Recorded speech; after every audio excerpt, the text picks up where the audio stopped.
All right. Ready, Jake? All right. Alrighty, guys, what's going on? Welcome back to another Off Topic podcast. With me here today, we got a very special guest, Relampago, Omar, Juarez, 14-2, professional boxer out here, Brownsville, Texas. It's good to have you on, man.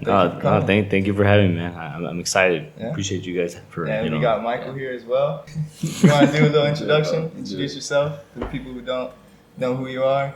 Oh, my name is Omar Juarez. I'm a professional boxer, born and raised in Brownsville, Texas, and I'm just striving to become a boxing great, boxing legend, multiple time world champion, and making an impact in the world, bro, in a positive way. And just excited to be here. And Art and I, we met through one of our old boxing gyms, RGV Elite Boxing Gym here in Brownsville, Texas. And you want to tell them, bro? You want to tell them about the story? Yeah, man, this was I think this was my junior year. So it was like 2018. I don't think you went pro. No, I was still amateur. You were still amateur. I was still amateur. Yeah. I remember sparring, dude. It was good times, bro. Good times. It was fun being around you guys, being around the gym. Your dad, your little brother, Sabis. Now he's fighting. Is he professional too? He's 1-0 as a professional, bro. 1-0, bro. He's gonna have his U.S. debut this Saturday, actually. The 28th of October, at the Harlingen Convention Center. It's gonna be real good, and I mean, hope you guys can make it. Yeah, hopefully. Main card. Yeah, he's in. Yeah, main event. Awesome. Damn. That's awesome. That's awesome. We got our promotion license, so we have like our own. We can make our own shows. You know what I mean? So this is Juarez Promotions' first show. That's awesome. And we're gonna start making more shows, making luchas. Eventually, we're gonna go into MMA. You know what I mean? Like, the sky's the limit, but bro, we're excited. Yeah, man. I've been seeing that Lucha has been getting climbing. Yeah, definitely. It's been doing good. Big time. I started training with him in 2018. We have a picture. It was you, me, Robert, and I believe Buddy. We'll bring that up. Yeah, man, good times. I remember Sabis, bro, just the little kid. Yeah, Sabis, bro, he was tiny, man. Now he's tall as fuck, right?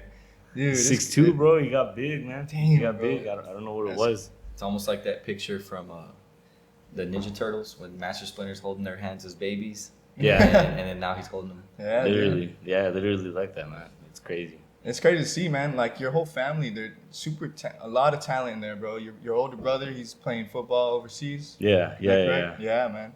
And then you, professional boxer, your little brother, your sister, she's dancing, cheerleading. Yeah, currently she's it's to sum it all up, she's like a professional dancer, but it's gonna be in Vegas, bro. So like everything's planning out. Big things coming from my family, for my sister, man. I'm really, really excited, but hopefully, connections with Cirque du Soleil, connections with a lot of big performers. So I'm excited for her. I'm excited for my brother.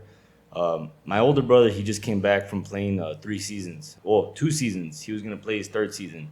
It's basically like each country has like their own version of the NFL. You know what I mean? Okay. So he played like in different parts of Europe. So he played in Spain and then he played in Norway. Yeah, I saw Norway. Yeah, and then he was in Australia, but something happened with his ACL on his other leg. I saw that. Yeah, bro, he just had surgery, right? So he had surgery and right now he's in recovery. So I mean, my brother, that guy's a psychopath, bro. But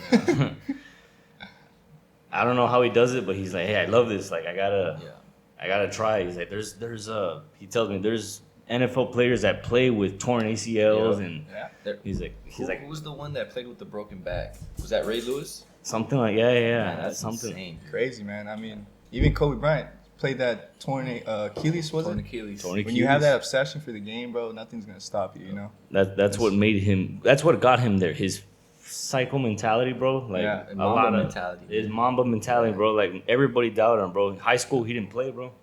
Really? He played maybe 3-4 times, kickoff return, and then they brought him back in. Oh snap! I did not know that. And he was skinny, bro. He was super duper skinny. I don't know if you knew, bro, but that's similar to the story of Michael Jordan. His coach didn't like him. He benched him, didn't like him, didn't play him. Sure enough, he was one of the greatest college basketball players. Exactly. Needless to say, the NBA as well. But oh yeah, man, it's crazy the journey he's gone through. The journey, of course that I've gone through, but like it's all the same. It's consistency, discipline, staying focused and that tunnel vision into your craft and not listening to the outside noise, bro. That's what it is. And it looks like there's something that they all share between them, and that's mentality. Big time, bro. None of them that you see that are legends or in the Hall of Fame. They got the gold jackets. None of them you see were lazy. Yeah, I'll say it's hard. It's hard work, man. That's what it is. Yep. This is what I tell all the fighters that enter the gym, even in life, bro. Sometimes I'll tell my friends, like, look, bro, I can take you to the water, but I can't make you drink it. Mm-hmm. You know what I mean? Like I can offer you, bro. I can offer you the opportunity, but I can't do the training for you. Yep. Said it's gonna suck. Life's gonna suck. Winning's gonna suck. Yep. Losing's gonna suck. Like choose your suck. Like it's just like that, man. I unfortunately as men, because we're men, I tell them like that. Like you're men. Stop being like that. Yeah. You can't do. That's not of your nature. That's not what he wants. You know what I mean? And the bill the bill of regret is more than the bill of discipline. Big time, bro. I mean, it's crazy, man, because you really got to sacrifice for what you want, or what you want becomes a sacrifice. Absolutely, if you really think about it, man. Absolutely. You got to be able to sacrifice those late night parties, like all that. I mean, sometimes you're gonna lose friends, but everything comes with a price. Yeah. I do want to congratulate you, bro, on your daughter. You just had a Thank daughter. you, man. Thank you. You want to speak on that? The dad life? What's that like, brother? It's crazy. It's crazy. Having a kid is different. Like we said, motivation. You know. Yeah. That's extra motivation. We love her so much, bro. Alessandra, that's her name. Yeah. And I want to get back to work, bro. I want to get back to work. I want to go train. I've been not absent from my house, but I've been training more. And Alexa's like, hey, you're not spending time with us. And like, no, it's not that. It's just we need. I'm like, I have people to feed. You know. Yeah, it's like it gives you another why, a deeper meaning. Deeper meaning to what you want. Like, and like you said, you got a mouth to feed, bro. Like you're doing it for her. You're doing it for your family. You're doing it for. Not just yourself outside. It's much more than that. It's a greater responsibility. Big time. Yeah, big time. And it's not a lot of pressure, but it's more like, okay, like what you're doing, what you love about what you're doing, it's now going to count for other people. Yep. Mm-hmm. And now, to me, I mean, I don't know, bro. I've never thought of it like I've never thought of it like that, man. Boxing has always been a part of my life. I see, like, even if I stop fighting, like I'm still going to train people. I'm still going to coach people. I'm still going to have my gym. I'm still gonna, you know what I mean? Like I'm still gonna be involved in the sport. So like, I don't see myself giving up in the sport of boxing. When it gets hard, bro, when I'm throwing up, man, when I'm being honest, like I'm human, bro. I throw up, I cry, I yell, sure. I put my mind, my body, my soul through hell during training camp, so that way the fight can be easy. Yep. And so that way life can be easy. You know that's what I mean? why they say practice how you play. Exactly, man. Practice how you play. And it's blood, sweat, and tears every single fight, every single camp. But like, I love it because it's built my mentality. It's built my mentality towards life, and I'm able to enjoy a lot of things, bro. Like, not a lot makes, like, it doesn't take a lot to make me happy. You know what I mean? Yeah. And boxing's made me that way, and I love it, bro. I can't wait, to just stay with it, stick with it, become a legend, and make more legends. Hey, man, you're on the path. I can tell you that, bro. Yeah, absolutely, man. Absolutely. You're an exceptional fighter, bro. I've seen you fight. I've been there. It's crazy to see, man. I've seen you sparring, too, bro. Yeah. I remember one of the first times seeing you spar, I was like, damn. I was like, mouth dropped. I was like, holy shit, this guy's good, bro. Yeah, a lot of people, you've seen a lot of things that a lot of people in the public eye don't see, behind the keyboards and all that. They don't see the hard work, the dedication. You've seen me, bro, like, when I'm cutting weight, you've seen... Like, I don't look how I look now. No, like I look skinny now, but when I'm cutting weight, bro, like I'm dying, man. Yeah. Sometimes I go days without eating. It's discipline, man. Sometimes it's discipline, and I gotta get things done throughout the day. And like I'm thinking about food, but thinking about what I have to get done. And now the dieting doesn't even faze me, bro. Really? Yeah, I think it was a mindset thing. You built up that callus for it. Yeah. Big time, man. That's what it was. Like I was just like, hey, you motherfucker, like you got yourself into this, Don't complain. This is what it comes with. This is the price you have to pay in order to be great. Do it. So how did you get into boxing? I mean, when did you first start? I know you started pretty young. Yeah, I started at 8 years old. My father, Rudy Juarez, he was a big fan of boxing. Always a big fan, bro. That's all he ever talked about. All the family ever talked about when we were like really like interested in something, because like that's what he was interested in. He tried putting my older brother in, but everybody like kind of denied him because we were too small. I was 8 years old, he was 10 years old, and we were playing flag football. Cause we were like left and right with sports, but bro, like I didn't really like doing anything. I would follow my older brother, but like I was more of like a mama's boy, bro. Like I didn't like, kind of like your little brother, bro. Yeah. Like that, bro. Oh yeah. Exactly like that, man. Like For sure. you were Rudy, and that was me. Exactly like that, bro. Like I didn't like doing anything, but he's the more talented one for some reason. I get you. And that's how it was, bro. That's how it was, and that's how it was for Sebastian. I was 8 years old. My brother was 10 years old. We were doing flag football, and there at Texas Adventure Camps here in Brownsville, behind there was like a bag, bro. And my dad was like, "Oh, maybe there's boxing." And we found out there was a boxing program there. He put us in, and the rest was history, man. It's been a bumpy road, man. Like all the stuff you saw the little kids going through, like the blood, sweat, and tears, man. Everything. Like we had to go through that, traveling through gyms. Those big sparrings that we have there at the gym, like there was none of that back then. Like when I started, it was more of we got to travel to McAllen. All right, you go to school, eat real quick 'cause we got to go to Harlingen. I'm like all that blood, sweat, and tears, all that uncomfortableness that I didn't want to experience as like a 10-year-old. Yeah, shout out to your dad, man. He put you on the path. Yeah, he put us on the path, bro, and I thank him every day. But I tell everybody like, he put me on the path, but understand the path is it's hell, bro. Yeah, like, I'm not saying that like, oh, it's all fun and games. Like I'm happy, but because like God has shown me that like, okay, your father's doing the right thing. Now it's your, like, you know what I mean? Yeah. Man, it was a lot of blood, sweat, and tears, man. It was a big journey. It took blood, sweat, and tears to get us here. You know, it's gonna take blood and tears to get us where we want, but it's just the discipline and consistency. Never taking that loss as a loss and always a learning experience. That's what it was with him, is that he would take us out to fight, bro, and he would look for the best ones, like, to fight us. You know what I mean? Like, all those fighters, bro, they had national junior golden gloves, national junior Olympic gold medalists, like a bunch of fighters that had a lot of experience. And us, we had 10 fights, 11 fights just fighting here in the valley, fighting against the same kids. You know what I mean? So we got all that experience, bro. We got our butts kicked, a lot of tears, a lot of ass whoopings. Bro, a lot of ass whoopings, and then right after getting off and him telling us like, "Nah, you didn't fight, you didn't even try. With your cup on, with your trunks on, we're gonna go outside and you're gonna run. Let's go." Boom, you start running. 45 minutes, 50 minutes, sometimes an hour. Yeah. Right after, drive home. We were in Kingsville, bro. Edinburgh, sometimes Corpus. We would go, out, San Antonio, Austin. We would lose, drive right back, come to the house, train. That was it, bro. It was just, we lived, breathed, and slept with boxing, bro. And it's paying off. It was blood, sweat, and tears. And I think every family should be like that with what the person loves. Because, like, I'm being honest. I didn't love anything, bro. I tried everything. A lot of people think that boxing is all I did because, like, in school, bro, that's all everybody knew me for, like, boxing. Like, third grade, bro, they put a picture of Golden Gloves fighters coming to Gonzalez Park. It was like, third grade. There was a picture of me, bro, and everybody knew, oh, Omar's a boxer. So, like, since elementary school, bro, middle school, everybody knew, everybody left me alone, right? Like, I was like that guy that nobody talked to. But the outlier. Yeah, man, but, like, I was just like that. That was just how I was.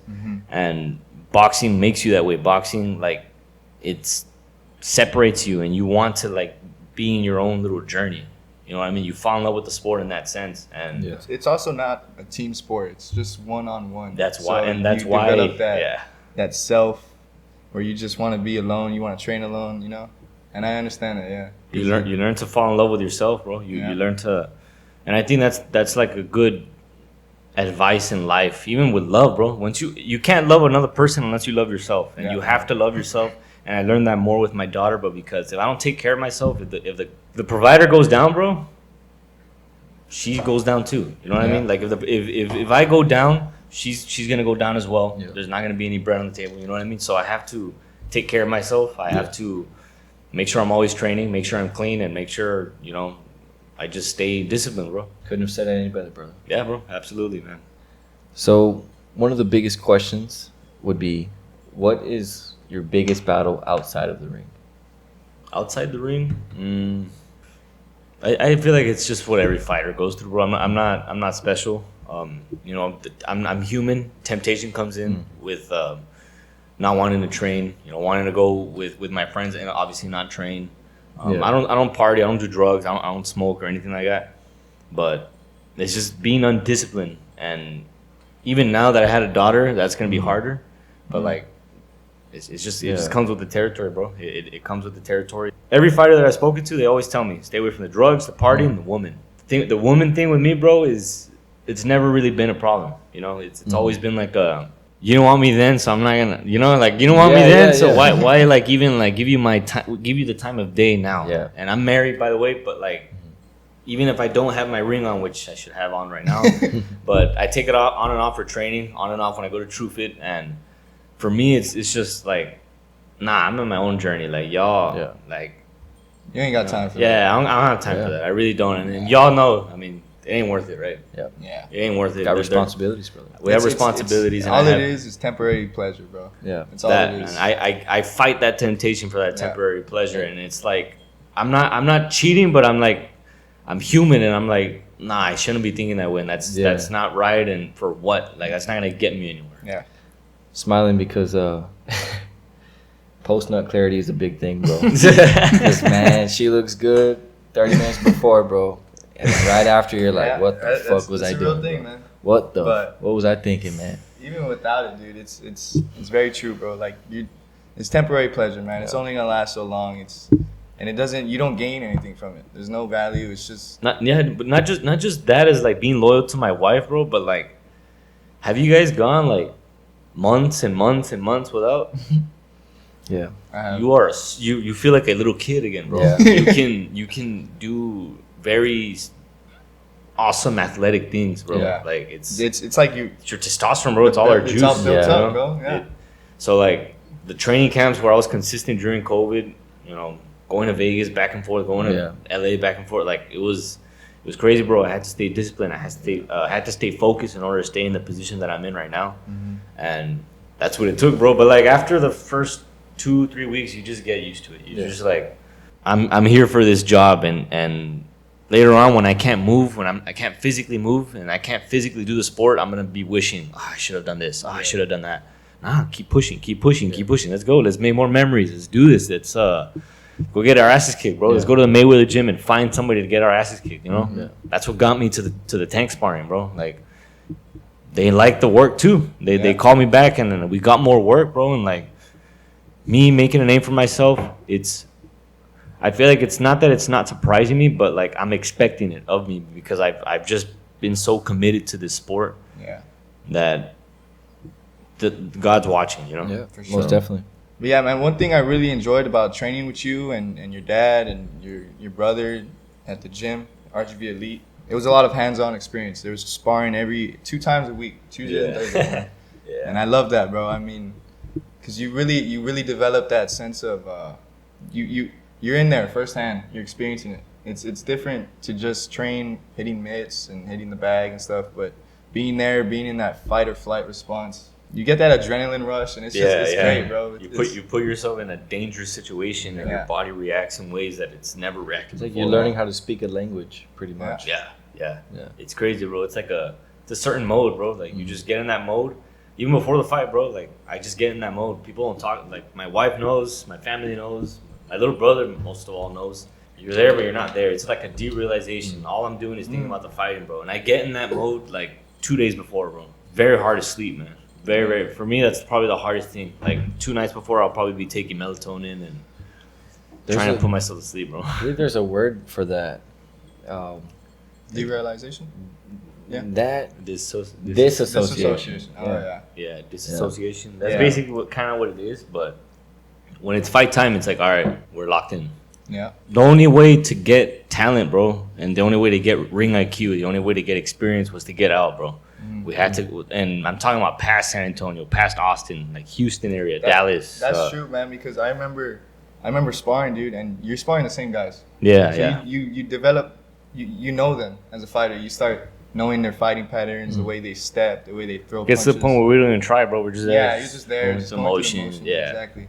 But, yeah, man. Yeah, and the only way we could do that was by just doing fundraisers, traveling, bro, getting together with other teams and carpooling together to go to nationals in Virginia, nationals in New York, nationals in California, Florida, bro, like everywhere. We went everywhere to travel, everywhere to spar.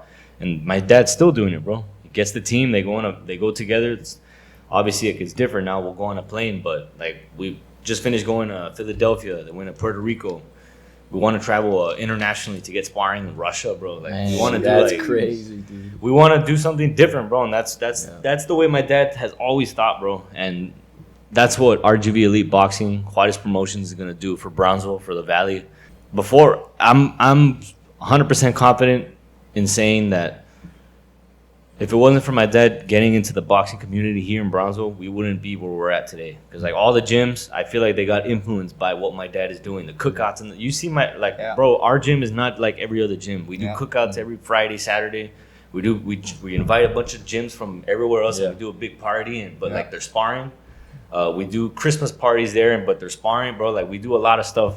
We're like a family there at the gym. Really is. And that's awesome, bro. It's beautiful. Y'all have a lot of events going and stuff like that. Yeah, absolutely, bro. And we do a lot of events for special needs community. We just do a lot of things, bro. We do a lot of events for the kids, and it's a good thing that I think the Valley and most of all Brownsville needs. You know, we need a gym that for sure. We need a gym like that. We need to influence more people to get more gyms. You know, because we can only take so many people. You know, it's getting full, but you know, everybody's invited. You know, RGV Elite Boxing.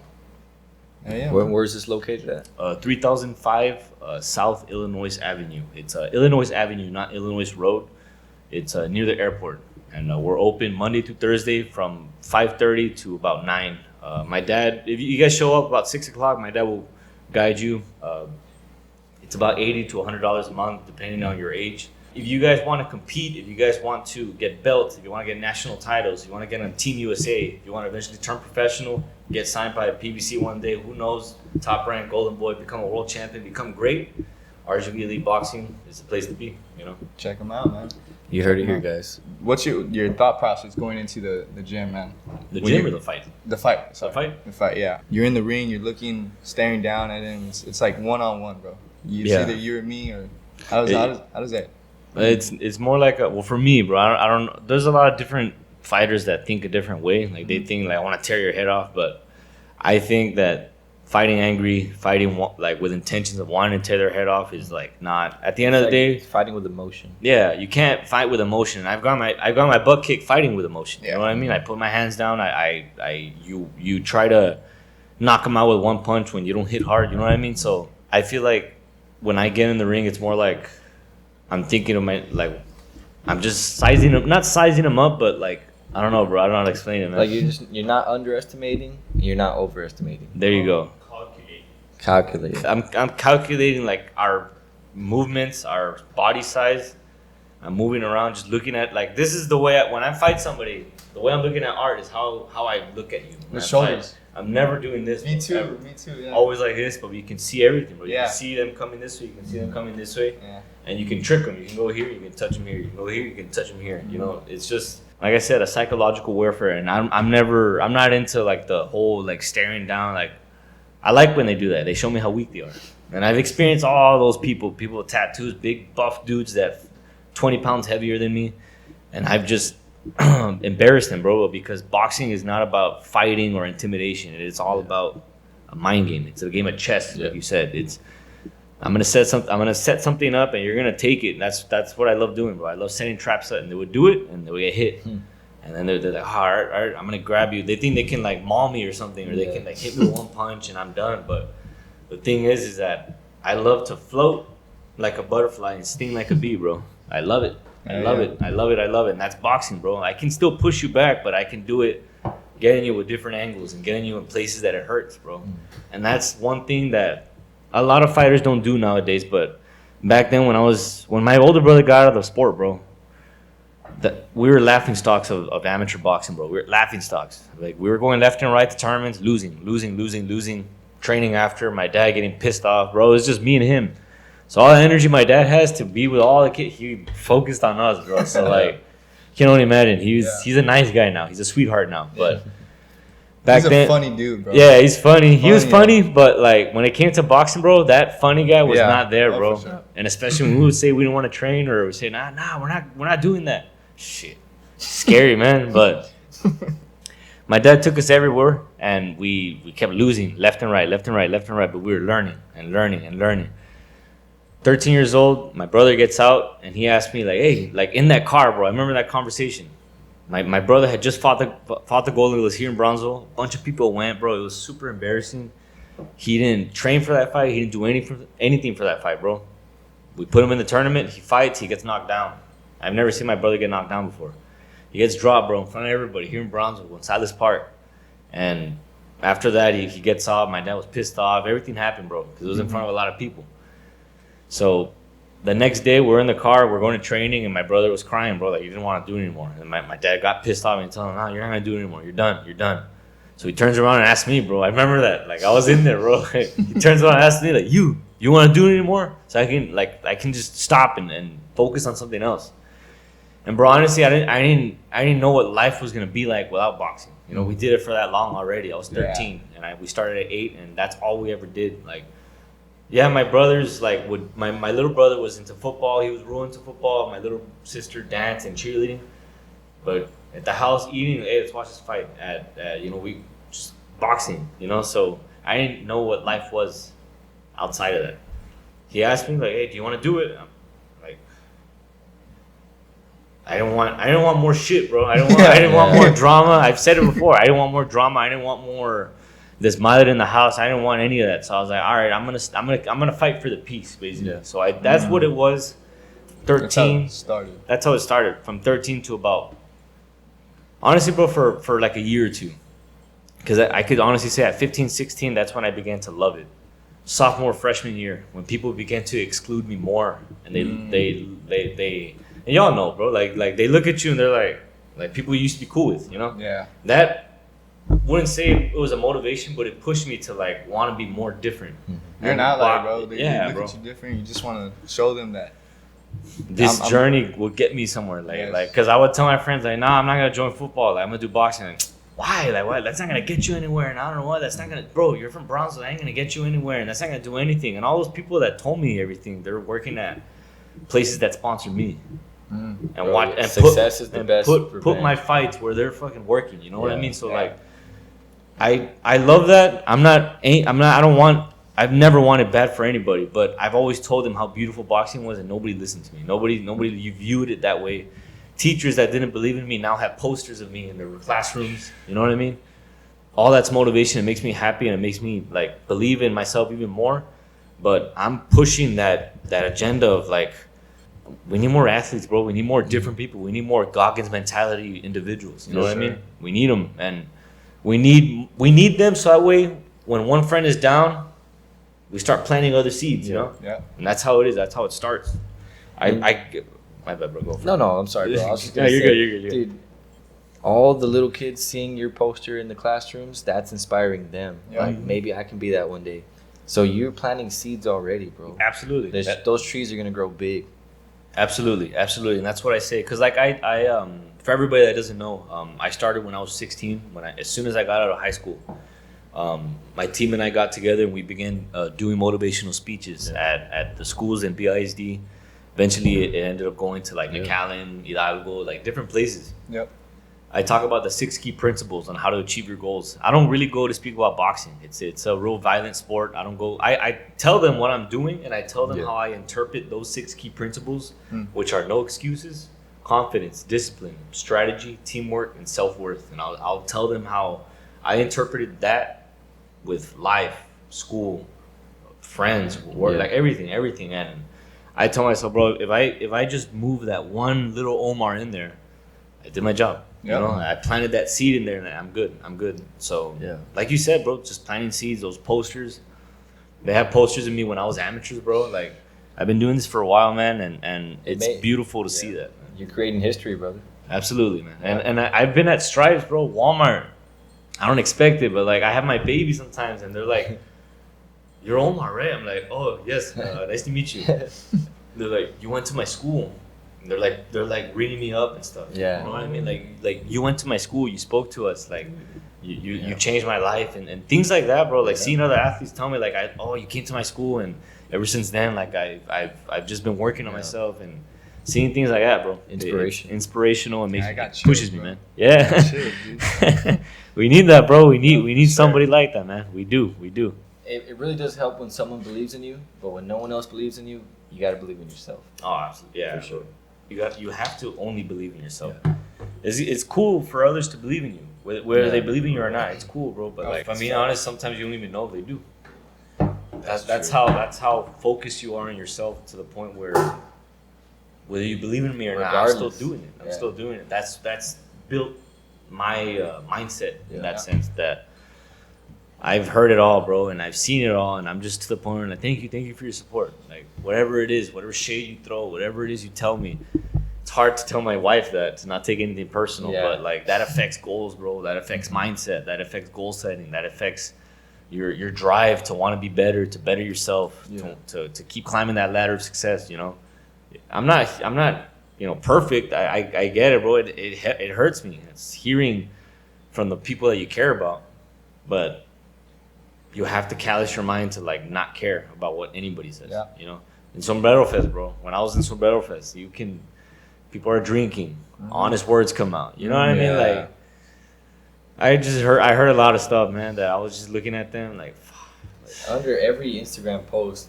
there's a group of people that fucking love you, and then there's there's always gonna be a group critics, of people that bro. fucking hate you. I mean, if it weren't for boxing, bro, what do you think you would be doing? If you didn't fall in love with the sport? Honestly, man, got you thinking. Because they always ask me that, and I always think about it, like, what would I be doing? And I've done boxing so much that I probably would be active some sort of way. Mm-hmm. I don't know about fighting, but I would be active. You know, I love track. I did football. I did a lot of things that got my mind off of boxing: golf, swimming, fishing, bro. Yeah. You know what I mean? But if it wasn't for me being introduced into boxing, bro, like, I don't know, man. I don't know what I'd be doing. I don't know how I would be thinking, where my life would be, my health. You know, I don't know, bro. Yeah. Shit. If I'm being honest, man, have you heard that song from Luke Combs? It goes something along the lines of, if I wasn't doing this, then he's like, I would still be here. You know what I mean? Like, in the bar, singing his songs. Regardless if he wasn't doing this, making it. You know what I mean? Yeah. That's true. Yeah. I mean, you got that mindset, bro. And whether you got it from boxing or whatever, I think you still would have developed that mindset regardless. Because I feel like everyone's individual. They all have their own dreams and goals, but it's just a matter of that mindset, bro. Whether you go after it or you don't. Like, everyone has those dreams, but taking the actual initiative to go and get it. Like you, bro, fishing. That's your passion. I wake up early on the water before the sun's up, and not all the times you catch fish. So when you do catch fish big and sitting on your lap, it's like your heart's pounding. You don't even want to release it. It's like, I want to put you on the wall, bro. Like, I don't catch these all the time, you know what I mean? But it's part of the sport. They're too big, you know. But man, when you hook on to something big, it's nothing like it, dude. Nothing like it. Especially when you put so much money into the kayak. Yeah. In lures, you've wasted so many lures. And then you finally catch it big, and it's like, it seems like it paid off. Yeah. It's all worth it, and it actually helps you mentally, man. Being out there by yourself, it's peaceful, bro. You gotta tie your own things. You're not on your time, bro. You're on the fish's time. Fucking tides dropping, tides rising, currents changing directions on you. You know. Yeah, man. Yeah, I like fishing, bro. I like fishing. Very green, very unexperienced with fishing, but I like you know, when I've gone with friends and family, you know, they'll usually do everything for me. They'll throw it out. But I suggest you try to, okay, how did you tie that knot? Boom. Learn how to tie that knot. Learn how to tie lines together. Like, all these little things, you'll become like a book of knowledge of all these different aspects. Boxing, fishing. Yeah. All these different, I mean, it's all chapters of life that we all go through. Another thing, bro, is the ocean's scary, bro. It is. Did you see that thing that was in the sky the other day? everybody was saying that it was SpaceX or something like that. Speaking of that, it was actually before we moved to the new gym that we have now. We were on Ruben Torres, and I would always run on the trail that was near Hudson Elementary, and I would always run there. And bro, I was running one time. I was alone. I was running real fast, and out of all times, I didn't have my phone with me. I was running, and I look up in the sky, bro, and I see a bunch of like connected stars like floating together. Okay, but like the front one would disappear, and the back one would disappear, and it was like that. Like it was weird. It was just off. Like it was big, bro, big, like long. Yeah. And I was looking at it, I was like, I didn't know what to do, bro. I didn't have my phone or anything. So then I just kept running. I hauled ass back to the gym to get my phone. It disappeared by then. Looked up on TikTok. A lot of people saw it, bro. I looked up Brownsville, Texas, UFO. A lot of people saw it. Yeah. So Damn, bro. things like that, bro, where I'm like. I think that one was myth busted, or it may be a cover up. I got two things about this, okay? So what people are saying that is called is Starlink. Starlink. Yeah, I saw that. But SpaceX gave us no information prior to that. So they never told us, hey, we're going to put Starlink in the sky. You guys might be able to see this today. They just, that happened, and then they said, oh, this is our Starlink. Yeah. Maybe they do that just to, like, get the attention. Yeah. You know, like, they don't tell you, so then people see it, and they're making a whole big deal about it just to get that attention. Yeah. Maybe. Because there's a lot of things that the government hides from the population that if the population found out, there would be mass chaos, hysteria, mass corruption. Not just that. I saw that. That was back then. That was like maybe a year ago, right? Yeah. Recently, bro, it's weird. I have video of it actually, and I've been seeing on TikTok. One big old white orb. The white thing. I don't know if you've seen it, bro. But it's like first it starts like a star moving, and then it turns like a little bit brighter, and it gets like more bigger, and turns into like a white ball, and it just disappears. And it said people were saying that it was moving clouds out the way or something like that. I don't know, but there's been like a lot more things that I don't know why my wife, my kid, like I don't know. Nobody's been seeing, bro. Nobody's been seeing, but just me. Yeah. And it's scary, man. Bro, like, and I saw a post on Instagram the other day from a credible source, Dom is Live News. They had posted something that the U.S. is receiving like exponentially more reports on UFOs and stuff like that in this past year. Well, that's another thing. On like the news, they've been putting a lot of stuff. They've been putting like, oh, UFOs are real. Like the other thing is that, like how on TikTok they said like, oh, the government released the files about they confirmed it. Yeah, them confirming it. Nobody's said anything. Like nobody's really giving there's no big deal. They're telling you something without telling you too much. Mm-hmm. It's weird. Like I want to see. Like, nobody's like making a big deal about it. Yeah, like bro, but you'd be surprised, bro. From that company Ring, that doorbell ring, it's capturing a lot of. Oh, I've seen videos. A lot of angles of different things, bro. Yeah. The Ring captures. Bro, I have one. Yeah, that's good, bro. You might be able to capture some stuff. Bro, it's kind of interesting, bro. I mean, like all these events that are happening around the world, dude. Like, and now there's cameras everywhere, bro. There's cameras everywhere on businesses, Ring, stuff like that. That's another thing I was gonna say. So that's why I feel like it's always been happening. We just didn't have the technology to see it. Because we can't be like, oh, I see it now, I see it. But like, I remember seeing UFOs when I was smaller too, bro. Sure. And it's we would go hunting, bro. We had a ranch, and you're away from all the light pollution out there. Mm-hmm. The only light you're getting is from a fire, campfire. Yeah, man, you would see those weird lights, bro, and they're just moving weird.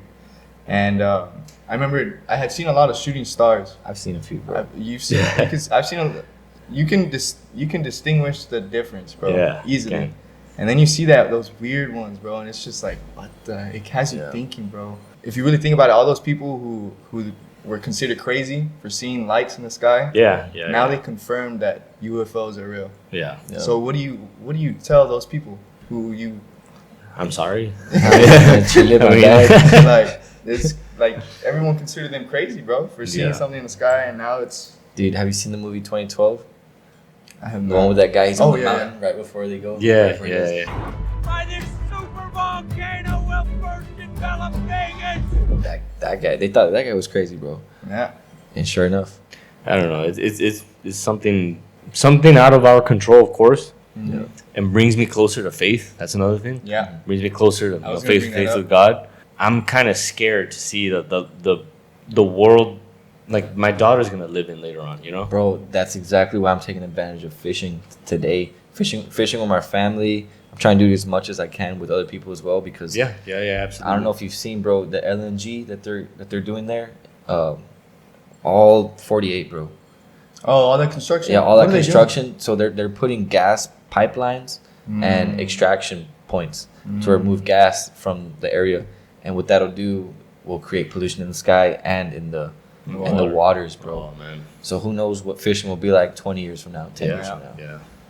Bro, but like you were saying, dude, it does bring you closer to faith because there's all these events going around in the world, and it's starting to look like Revelations, bro. It's starting to see. Absolutely. I mean, the war, sickness, right. COVID, the wars going around, all this corruption, everything, bro. Crime rates. Mm-hmm. I feel like now more than ever, it has made, because everybody's on TikTok, everybody's on social media, everybody's on Instagram, and I feel like now it has made more than usual, more than times before, more people open up a Bible. You know what I mean? At least just open it and look at it and look through it. Find a verse. Oh, whatever. That's what it looks like, and close it. At least they're thinking about it. You know what I mean? And I think that's good. But I think everybody should like really, really have a purpose and know that there's a supreme being that you know, like that made us, and be a God-fearing man, God-fearing woman, because getting humbled is not pretty, bro. I don't want to get humbled through life. I don't. Like I've been knocked down. I've been, you know, I've had a couple of setbacks here and there, but I'm very blessed, and I'm always faithful, and I never take advantage of that ever, because like I'm a God-fearing man. Also, very, very morally, the Bible teaches you how to be a man.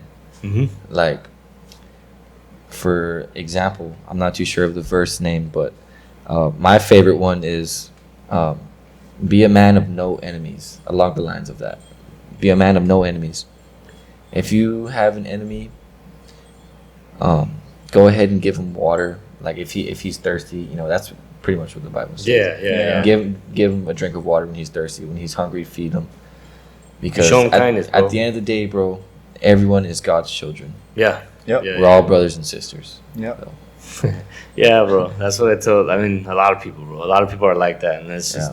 I think it takes that one person, one group of people, one person really has that mindset. I believe a lot of people do, but it takes that one person to really say it and use a platform to like express it. You know what I mean? And I think the biggest problem is rap nowadays. Well, it's a lot more than that too, bro. I mean, social media. It's a lot of things. It's a lot, bro. A lot comes into play, dude. The world is ugly, but with the Bible and power of Jesus Christ, bro, living by the book. I mean, not to the T, because nobody's perfect. Everybody's born a sinner. But if you can at least try to do 99.9% of that. Yeah, bro. It does give you like a sense of structure. Yeah, it gives you a very good structure. And in the Bible app that I have, actually, there's verses for every single aspect of how you're feeling. There's one of love. If you love someone and you want to have a good verse for that, or sadness, sorrow, grief, loneliness, depression. There's verses to help you guide you through that. That's beautiful, bro. Difficult time. That's beautiful, man. Yeah. Like you say, like being a man of God, I've always followed that. I've always my enemies, I don't have any. I've never had the time to have any. I've never had the emotion. I know what emotion it takes to be like, do I really have to worry about this? It's gonna ruin my day. It's gonna, like I'm human. It'll happen sometimes. Like I said, you know, like that's Sombrero Fest, bro. Like I heard a lot of people talking different ways that I didn't expect, but because the alcohol was involved, you know what I mean? Yeah. All those people that I thought were believing in me and were proud of me, and like I was like, man, like you brought me back to when I was a kid. You know what I mean? Like back to when I would hear like, why y'all doing boxing? Like what? It is what it is. It's motivation. But I don't take any of that personal. I don't have any enemies. I don't wish bad on anybody. Still, you'll give them bread, give them water. I mean, I will still give them that picture, and I will still call them, and I will still say like, "Hey man, how you doing? Oh, that's good. All right, bro." Like, I don't have enemies. I don't. It keeps you a good person. Yeah, bro, absolutely. Because you get what you give, bro. It's a So- frequency, bro. Like we've said Yeah, before, bro. We talk a lot about this, bro. Yeah, And that frequency that you give out is bouncing back to you. Absolutely. So it's Yeah. karma, you know. it's vibration. Everybody has vibration. I just try to keep the peace, you know, Yeah. the peace between everybody. Nobody's perfect. I'm not saying I'm perfect, but like I'm just an athlete, you know, just an athlete from Brownsville trying to make his dreams come true, trying to be somebody. I'm not done, not even close to being done. My journey's just getting started, making a difference, bro. Being different. That's it. Yep. Yep. Doing what makes me happy. That's it. That's literally what it is. And I tell everybody, I express to everybody, do what makes you happy. Do what you love what you do, and you'll never work a day in your life, bro. Yeah. Like when I'm done with boxing, it's still boxing. Yep. Yeah. If I want to do a podcast, it's gonna be boxing involved. If I want to do a restaurant, it's gonna be boxing involved. My daughter, for her first photo shoot, boxing involved. You know what I mean? Like Dude. I can't. It's not that I can't, but I don't want boxing out of my life. You Yeah. know what I mean? It's just made me into the person that I am today. Yeah. And I thank it every single day. The day that I have to leave the sport, bro, it's gonna be like the saddest shadow boxing I'll ever have in my life in that ring, cause like it made me, bro. It made me, and like you said, like where do I think I'll be without boxing? Like what do I think I'll be doing? I don't know, man. I don't see my life without it. Yeah. You know, it's like my second wife. That's what I say. For real, bro. She's jealous and She wants me to herself. for real, bro. Like. My wife tells me, bro, like, oh, you're gone 4, 5, 6 hours a day. Like that's a lot, and it's your rest day. I'm like, well, yeah, but It's I love it, though. It's putting food on the table. I mean, yeah, she understands that. She understands that. But like I tell her playing around, like, but yeah, but like I love it. It's like, yeah, I know. But like it's just only fighters get it, you know. Yeah. Fighters get it. I'm not saying just boxers. Martial artists get it because it's a Connor quote where he says that you have to go a little bit insane. You have to be not all I love there. that quote. Like you always like people are like cheering about games. There's this and that, and I'm just in my head. I'm thinking of sequences. I'm thinking of things on the mat, things on the ring. I'm thinking like I told you guys about when I meet somebody and what I look at when I'm gonna fight them, when I'm gonna spar them, when I'm weighing in. I look at the way their body structure is and how I can hurt them. You know what I mean? Like it's different. Different mindset, man. Different way of thinking, and it's just made me like I can't think another way. I forgot how to. That's kind of weird, but it's true. I've read quotes where you lose your mind, bro. Lose your mind in focusing on wanting to become better. You become obsessed with it, dude. I've seen that through my older brother, bro. He was in Kingsville College. Oh, okay. And there's a lot of partying up there, and he got real into that. He came back down. He went to the local gyms for jiu-jitsu. And ever since then, bro, it's been like, 5 or 6 years. He's now a purple belt in jiu-jitsu, cool, bro. That's cool, man. I've seen him come home with the white belt all the way up until he came home with the blue belt. And now he has a purple belt. And That's cool, man. and he has a girlfriend now that's a black belt. So they that's have plans to go and make a gym That's themselves, perfect, man. bro. So Martial arts opens so many that's what I'm doors saying, dude. for a lot of things, man. Like mentality wise, it helps you open up businesses, Yeah. helps you build that calloused mind that you talked about. That you give me one hit, I'm gonna give you 2 more, bro. Like, and I'm not talking about an opponent. I'm talking about life. Life's your opponent, It all bro. To correlates. everybody. Yeah. You. It's gonna hurt, bro. It's gonna hurt. And that's where the mindset comes in to play, bro. You need to. Your mind is your biggest enemy, and it's also your biggest ally. Big time, bro. And Big time. Once you understand that, you're able to capitalize on that. It can make you millions and lose you millions. Yeah. Sure, very Absolutely. It's also Yeah. you gotta practice how to think as well. Being self-aware, bro. Being aware of those thoughts. Being aware of what you're thinking, how you're feeling, why you're feeling that way, how you're reacting. Yeah, all absolutely. that stuff, bro. And that's something I'm trying to work on, dude. Just being self-aware. Like I really focused on someone says something to me and the thoughts automatically.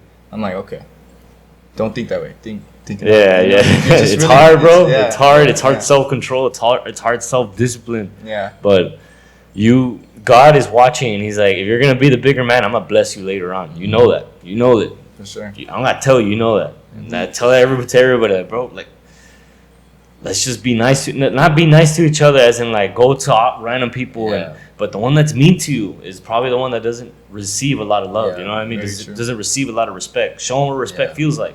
I do that at the gym, bro. People get there all wanting to hurt somebody, and I show them respect.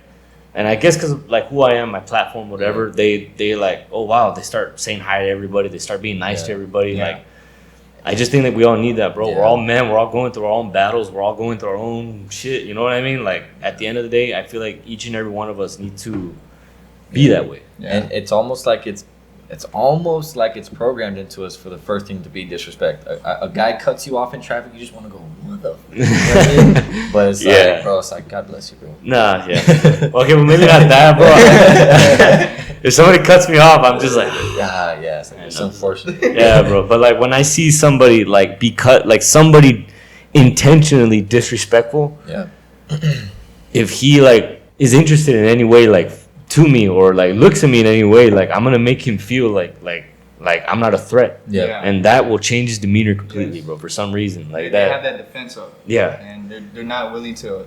That's exactly the way, bro.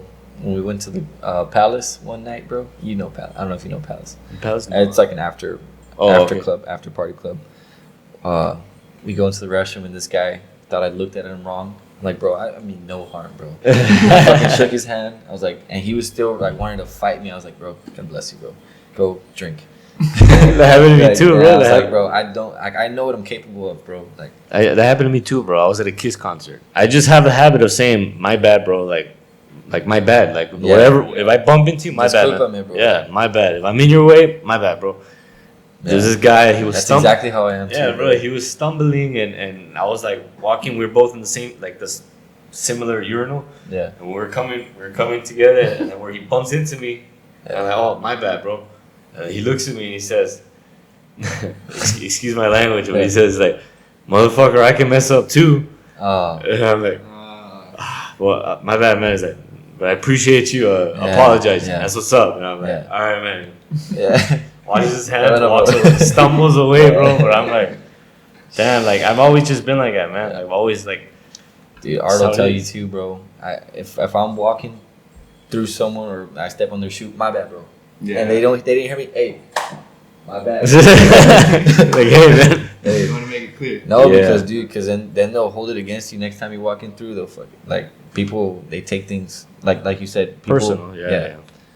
That's just how it is, man. A lot of people are like that. It's just you gotta know how to deal with them. You know, you gotta know how to not deal with them, but you gotta know how to show them like it's cool. Also, too, later down the line, that guy might come into your store or to your business. Mm-hmm. People buy from who they trust. Yeah, like for example, I go to these bait shops, Brownsville Bait and Tackle. Nicest people I've ever met, bro. Seriously, I go in there. It's my first time there. They greet me with a handshake. What's your name? Michael. Boom. Creating a relationship immediately. I buy a couple packs of lures. Oh, here, bro. Here's these. I just came out with these. Boom. Creating a good relationship. Yeah. People buy from who they trust. Yeah.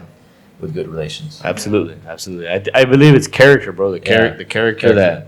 Cause you're right, bro. I love, just like the other day I was at IHOP, and the IHOP the new one, the one that's no, not the new one. The one that's on that's near the mall.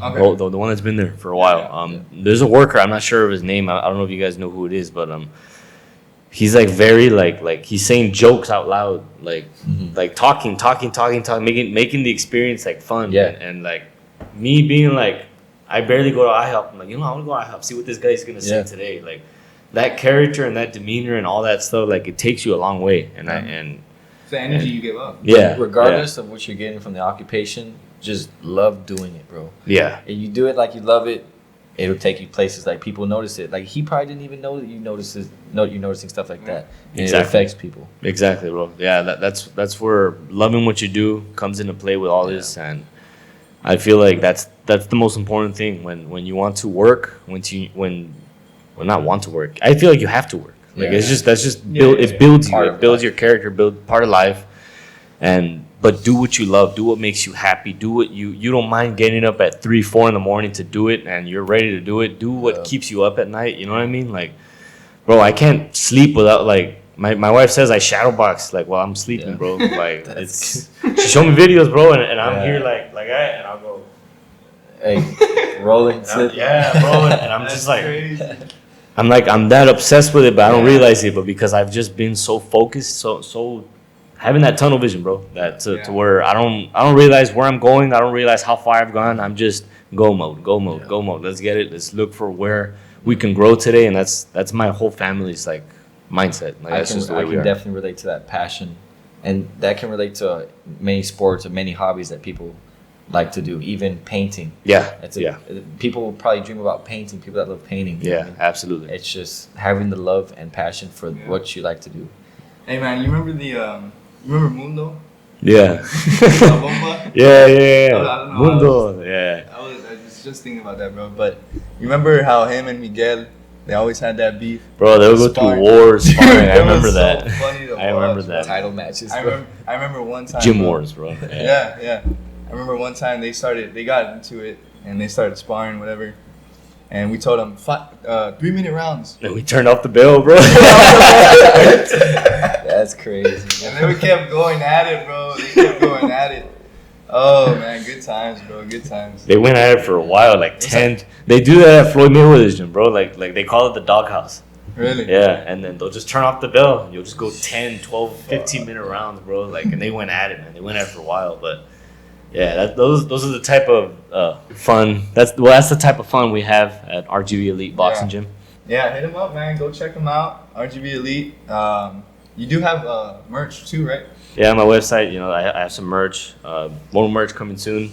I'm probably gonna make some more correlating to the colors of the fight. Next fight is fight news coming soon. I'm just staying active, man. Staying ready. Yeah, man. I'm excited. Thank you guys so much. You know, for inviting me. Thank you for coming on, bro. It's a pleasure. Yeah. But yes, sir. Appreciate you, bro. No, man. Appreciate you guys, man. Thank you guys for tuning in. We appreciate every single one of you. Go check out Omar Juarez. Check out his fights. Like you said, fight news coming soon. Take care, y'all. Love you.